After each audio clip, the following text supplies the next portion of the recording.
Kaixo ikasleok, gaur ikusiko dugu matematika eta koloreen arteko erlazioa. Guk ezagutzen dugun kolore bakoitza, intentsitatearen arabera, zenbaki batekin egongo da erlazionatuta. Hau da, kotxeetan egiten den bezala, kotxe bakoitzak izango du bere matrikula. Kasu horretan, kolore bakoitzak bere matrikula izango du zenbakiekin. Horretako erabiltzen da RGB eskala. Hau da, red, R esan nahi du red, inglesez gorria, bai? G green, berdea, eta B blue, edo urdina. Beraz, kolore horiek nahastuz, intentsitatearen arabera, agertuko zaigu kolore berri bat. Beraz, adibidez nahi badegu kolore bat nahiko gorria daukana adieraztea, adibidez, da 0tik 255 zenbakira arte, bai? Zenbat eta zenbaki handiagoa, intentsitate handiagoa kolore horretan, bai? Beraz, ahi zidabiliko dugu, imaginatu, 180, gorria. Adibidez, berdea, pixka bat jarriko diogu, gorri horri, 256-ekoa, bai? Nazten ari gara. Eta B, guzti horri, sartuko diogu, adibidez, nahiko kolore urdin bat. Nasketa horri. Adibidez, 156. Adibidez.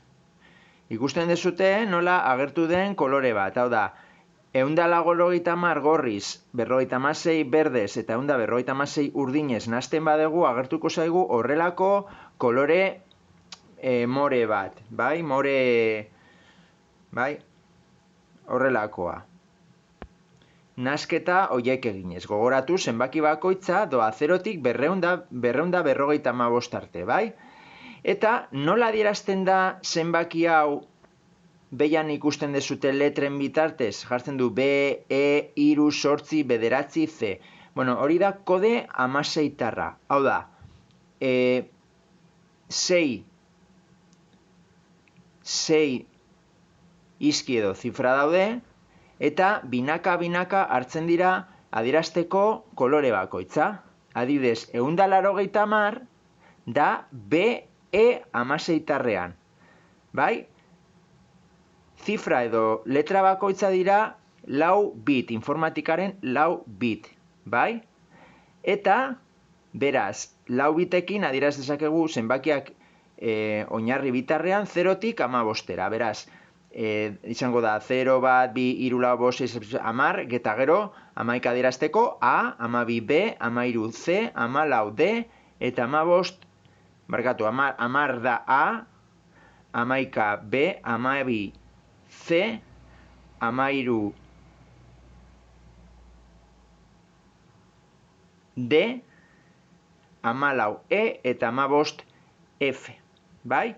Beraz, 180 16-tarrean 8 bitekin izango da BE. Bai? Urrengo bikotea 38, 16-tarrean da 38, 256 hori 16-tarrean da 38. Bai? Eta gero 156 da 9C. Bai? 16-tarrean.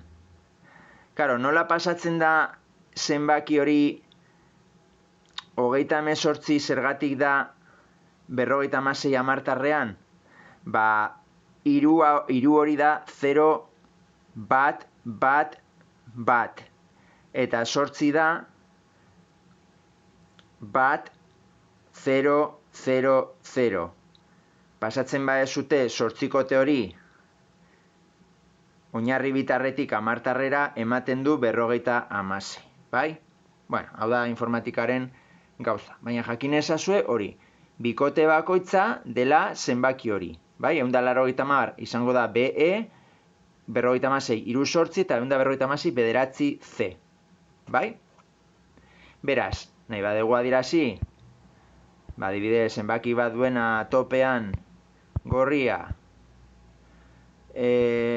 berde gutxi, 0, 3, berdea, eta baita ere 0 barkatu, hau da, bueno, 3, jarriko dugu 13, eta adibidez hemen jartzen badegu 125, ikusten dezute nola agertzen den, kolore gorri asko daukana. Hemen ikusten dezute nola jartzen du 255 FF, topea da FF, bai? Bikotea. Nahi badugu jarri, kolore gorri gutxi duena, adibidez jarriko dugu daukana, ikusten dezute nola gorri gutxi izan da eta urdin asko, orduan agertzen da horrelako kolorea duena. Bai? Zenbaki horri dagokiona. Bale? Hau da, matematika eta koloreen arteko erlazioari buruz jakin behar dezutena.